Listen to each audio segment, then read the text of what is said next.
the Atlanta Hawks are coming off one of the most impressive seasons in a long time, one of the most overachieving seasons in a long time. But I don't even think they overachieved. I think we just kind of found out who they actually were. We found out Yeah, that Trae Young is one of the best players in the league, like you said, up there with Doncic as the face of the young face of the league. Um, Clint Capella, like the team just fits together so well. Bogdanovich, really, really well coached. I guess the only other real decision right now is just John Collins, right? John Collins is an so RFA. Do you just give him the max without thinking?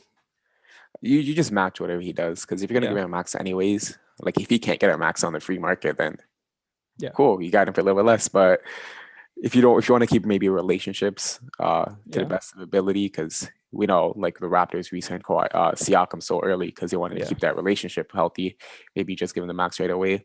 But he's an RFA, so you're keeping him no matter what. Trae Young's extension is going to be a max extension. Uh, and this is a team that you do keep together, unlike yeah. the Clippers or whatever, where they're going to make a big change, because you expect enough internal growth Mm-hmm. for this team to push that next level. You Yeah, expect Trae Young to get even better. You expect John Collins to get even better. You expect Hunter to come back and be better than he was in the regular yeah. season. You Reddish. Kevin Herter could make that improvement. Yeah, Reddish, who played an amazing last yeah. game of the season, maybe he could keep Kongwu. that up. Yeah, Okongwu finally getting minutes in the yeah, playoffs and showing he's that yeah, versatile defender. Imagine yeah, another season of experience under him, so he's yeah, gonna get better.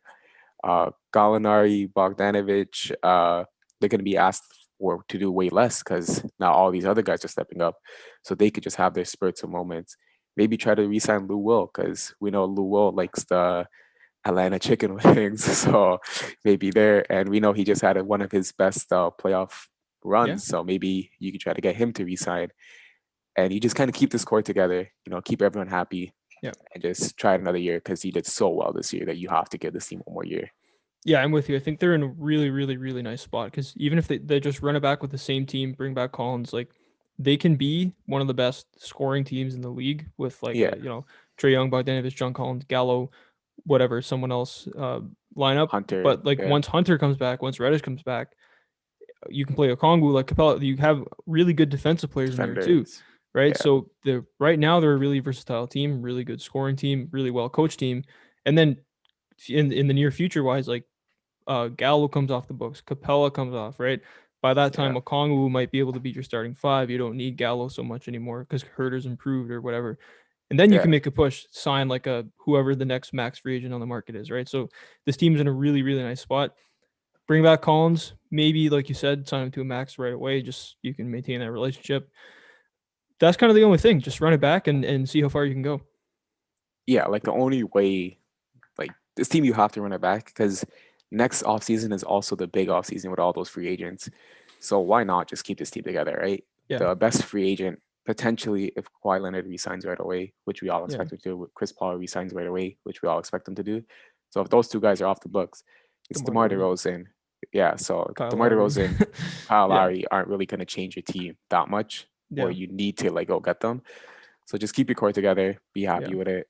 yeah, You guys succeeded to the most extent, and yeah, Trae Young could potentially win MVP next year. You know what I mean? If they yeah, get like a number one seed, Trae Young has all the tools to win MVP yeah. next year. Yeah, no, I'm with you because I remember going into the season, Luka Doncic was the The favorite for favorite. no Yeah. reason other than just like another year under his belt. He showed how Yeah. good he is. We didn't think they were going to be a winning team.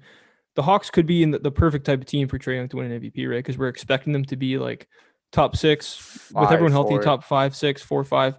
If they Yeah. get like a top three, two, three seed, and Trae Young basically has the same season he had this year, Yeah. like narrative push, he could totally win the MVP, like totally. Yeah. Trae Young had good enough numbers the last 2 years to win MVP. And Yeah, this year he had a good enough, almost good enough record with the fifth seed. yeah, If he gets that 4-3-2-1, man, we could see a real push for MVP. yeah. Thanks for watching. Subscribe here so you never miss the best clips from Stretch the Floor. Hit the links in the description below to find us on all podcast platforms and follow us on Instagram.